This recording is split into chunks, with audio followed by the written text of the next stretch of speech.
Hey there, creepy peeps. My name is Night.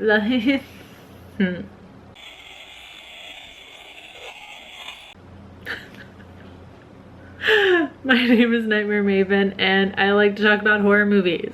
I guess except for today, because there's going to be a lot of Marvel movies talked about in this video. If you're new here, I don't normally talk this much about Marvel movies. I don't want to say this is going to be a one-time occurrence, but it doesn't normally happen. If you're returning, this isn't a normal occurrence, and you know this. Before we get into anything though, I want to say thank you to my creepy patron peeps for supporting my channel. Thank you guys so much. If you want to find out the perks to being a creepy patron peep, you can follow that link that is always in the description. Okay, you know the deal. New month, so that means we have to go over all of the past month, what I watched, yada yada yada. So here we are in my letterboxed diary. And let's just jump right into it. So the first thing I watched was Nightmare Wakes, which I did a review on.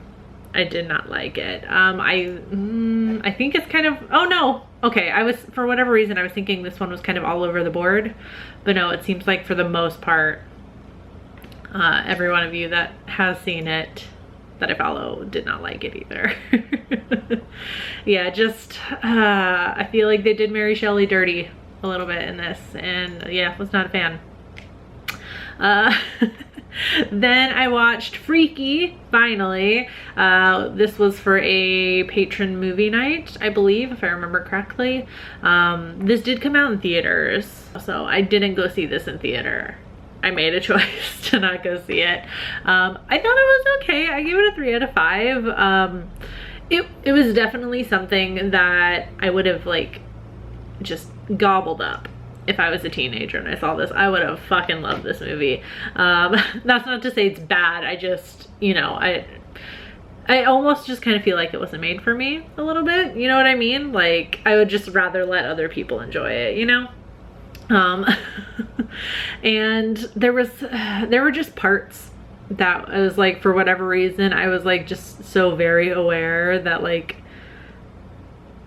Vince Vaughn is acting like a teenage girl, but he still has the body of like a however old he is man. Not teenage, which I know this is not the only movie to do this, but I think the only other one I can think of is The Hot Chick, and I was probably way too young to like really understand some parts of that film. Anyways, next, the weirdest double feature ever, Gretel and Hansel and the Mummy, which was for a patron movie night. Also, the intended double feature was Gretel and Hansel and Midsummer, which I think go better together a whole lot more, but I was outvoted, so we watched The Mummy along with Gretel and Hansel. I still quite enjoyed Gretel and Hansel. I liked it when it first came out. I liked it this time. Love The Mummy, obviously. That's a given. All right, then for one of my patrons, Azul, he has a year-long movie challenge where you watch a movie a week. I talked about this in my last wrap-up. It's Vampire Month. All of the weeks in February were vampire themed. I am a little bit behind. There's 2 that I'm missing, but I will catch up. But the first week of this month of February, I watched Lust for a Vampire, which I didn't even realize because the entire cast of characters had changed. This was supposed to be a sequel to The Vampire Lovers. Yeah, I think, right? Yes. Which I love that movie. This one, it feels like a completely different movie almost because the entire cast has changed. Like, I don't think any of the original cast came back for this. So it was a little bit odd. Not my favorite, I gotta say. Yeah, there were just some weird touches in this movie. I'm sorry, like that whole like sequence where like Strange Love is playing, and then like the dream sequence where they like bring that song back again. It was a little bit odd. It was just, yeah, which I'm normally okay with like odd things and strange things, but there's a limit, and there are some instances like this where it just goes a little bit too far into the weird for me, and I'm like, I'm not so much enjoying it anymore as I am like wondering like what the fuck the purpose of this scene was.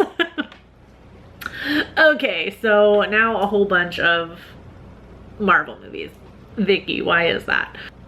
Because I've been a little bit sad lately. For whatever reason, I just have not had the desire to watch stuff I would normally watch, and for whatever reason I just decided to like obsessively focus on watching the Marvel movies in timeline order. Why? I don't know. Previously I had only seen up until the Avengers, and that's when I stopped watching Marvel movies. So I was like, yeah, every movie that came out after that, with the exception of Black Panther, I had not seen. So I was like, might as well revisit it. So I tried to cram them all in this month. I just wanted to get through all the ones I had seen before, with the exception of Captain Marvel, which came out in 2019, but in timeline order it's placed second. So that out of all of these, and we'll get to the last one here, sorry, I'm jumping ahead. With the exception of Captain Marvel, I hadn't seen anything, or I had already seen everything in like the first half of the timeline order, so I kind of just wanted to get through all of them and then so I could get to the ones that I hadn't seen. So I'm going to take it a lot more slowly. Like, don't worry, March is not going to be full of Marvel movies. I'm gonna watch those a little bit more slowly. The two I hadn't seen before, Captain Marvel and then Guardians of the Galaxy Volume 2. I don't see Guardians of the Galaxy listed here, I'm noticing. I did watch it though. Don't know why I didn't log that one. Captain Marvel and Guardians Volume 2 were my favorite by far. Some of them aren't that bad. Like, I don't think Captain America's that bad. I don't think the Avengers, the first one, is that bad. I mean, they're basically all just the same movie though. Like, all of these right here are all just the same movie. And oh, I didn't even log all the sequels either. Oh, no, yeah, I'm missing a whole bunch. I'll fix that. I promise I did watch it. I don't see the second Thor either in here. And the female characters in them, I'm sorry, they just get reduced to like little girls with crushes, and they start off with like being such great characters, like Agent Carter and Pepper Potts, even though I fucking hate Gwyneth Paltrow. Liv Tyler's character in The Incredible Hulk, I can't remember her character's name. Thor is not in here there. What the fuck was I doing? I didn't even log these properly. Jeez. Natalie Portman's character, Jane, is that her name? Her character in Thor, like, they start off so awesome and capable, but then they just like get reduced to like jelly because abs are in front of them. Come on. Not a fan. Captain Marvel was awesome. I really liked Captain Marvel. I hadn't seen that one before. I'm gonna be honest, I probably got a little bit more enjoyment out of it because I know the like incel like subsection of the Marvel fan base was really mad at this movie. So I'm definitely looking forward to seeing more Captain Marvel. I really hope nothing happens to her in the rest of the series. I don't know. I mean, how many other movies could she be in though? At least in what we have so far, because her movie came out so much later. I hope nothing happens to her because I really like her character, and I would really love to see her be gay. I'm sorry, you cannot show me Brie Larson in those jeans with that like plaid shirt tied around her waist and the leather jacket and tell me that that woman is straight. It's just not gonna happen. But I did really like that movie. And clearly I just missed logging half of the ones I watched. I forgot to log Thor. I forgot to log Thor 2. I think I'd pretty much just log them like the same as like Iron Man and Incredible Hulk and somewhere in there. Anyways, then what this should be is a James Gunn movie, a James Gunn movie, and a James Gunn movie if I had logged Guardians of the Galaxy 1 properly. So I watched Slither for the first time, actually, with my patrons for a movie night. Really kind of goofy and gross, but still super fun. Some of the CGI has not aged well. That's fine though. There are some really good practical effect moments in there though. And it's got that James Gunn humor that I know so many people just really enjoy.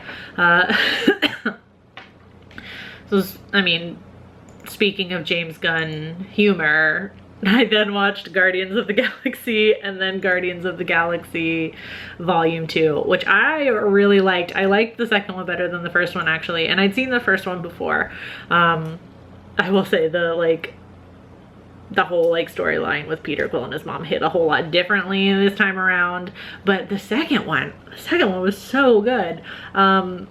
I gotta say, I don't know if this is gonna make fans mad, because I'm sure a lot of you guys watching also like Marvel movies, I'm sure. I don't get the Gamora and Quill thing. I don't know why there has to be a romance here, because I was way more interested in Quill's relationship with Yondu, the kind of father-son bond they have going on, and Gamora's relationship with her sister Nebula and that strained relationship that they have. Those were far more interesting than their romance thing, and Rocket's relationship with himself that Yondu kind of helps him with. So much more interesting. I'm sorry, it's so much more interesting. The soundtrack still slaps though. I mean, yeah, it does in the first movie too. All right, then I watched The Lodge and The Visit, which were both for Does This Offend You? I've seen these before. If you saw the episode, which you should, I'll link it up here somewhere. You should go watch it because it was a great episode. I know I say that about every single episode, but they're all great. So, I mean, what do we have to lose? I love The Lodge. Great movie. Justice for Grace. And The Visit was, it was The Visit. I don't remember what I rated this movie the first time I saw it. I wish there was a way. Oh no, I don't think I can even look. Is there a way to find that though? If you logged it differently, different times? Will it show you, you logged it 2 stars this day and then you logged it 3 stars this day? I think the last time I saw this movie though, I didn't have Letterboxd, so. Sorry, that was a little tangent.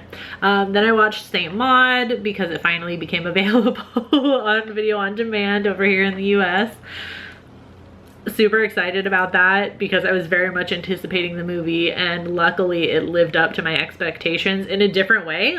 I mean, I talked about it in my review that it took turns that I was not expecting to, but in a good way. It wasn't bad. I really enjoyed it. And so many of you guys had so many awesome theories and interpretations of the movie that you left in the comments of my review for this, which just made me want to rewatch it again. I feel like it's just one of those movies that you're gonna be able to rewatch and see a different way every single time. So I appreciate movies like that. I really do. Then I watched Crypt of the Vampire, which was also for Azul's movie challenge. This one, again, I just didn't enjoy as much. I might be the only one. I don't know. There's some pretty high ratings for this. It feels like there was something missing, almost. I don't know what, but maybe it was the dub. I don't know. Maybe it was the dub. It just felt like a long movie. I felt like I was watching it for 5 hours. And then I watched Wrong Turn, which I did a full review on, which interestingly, I watched because I know some people were getting mad over the representation in the movie and the inclusion of certain types of characters. So I know there were some pretty awful reviews floating around on the internet from people upset that there was the inclusion of an interracial couple and a gay couple. And so and therefore they didn't like the movie, and I guess plus other reasons too, I don't really know. And I ended up also not liking it, and kind of for that reason, but different. Not because I was mad that they were ever included in the first place. I guess it's because this is what happens when you have like preconceived notions going into a movie. I knew people were mad because those characters were in there and they just thought the movie was just trying to be woke, and I guess I just didn't understand like why people were mad about it when the straight white blonde girl ends up being the protagonist still anyway, like in every other fucking movie ever. Sorry, just had to go on like a little miniature rant there. And then finally I watched The Beast Within, which was also for a patron movie night. We have a lot of movie nights. I know I feel like I always mention the Patreon, but we have tons of movie nights. So if you like hanging out and watching horror movies, it's the place to be. So yeah, we watched The Beast Within. I've seen this before. Had seen it before. It's a movie. It's really long, and there's like a whole lot of nothing that happens for the majority of this movie. I feel like what most people watch it for, as you get out for, is the transformation scene, which is way towards the end of the movie. I won't tell you what this person gets transformed into. But your only hint is it's not a werewolf, but it's definitely not what you're expecting. Really good practical effects in that scene. It's just really slow and kind of a lot of talking and a lot of, you know, not things happening. A lot of not things happening. Really articulate. The transformation scene though is definitely worth a watch. So there you have it. That's everything I watched in February. Like I said, I promise March will not be full of Marvel movies also. I just wanted to get these ones out of the way. So please let me know what movies you watched and loved in February in the comments. And yeah, if you like the video, give it a thumbs up. Subscribe if you're new here. Become a Creepy Peep today. I post 2 new videos a week on Wednesdays and Saturdays, so that means I'll see you this weekend with a new video. Until then, stay strange.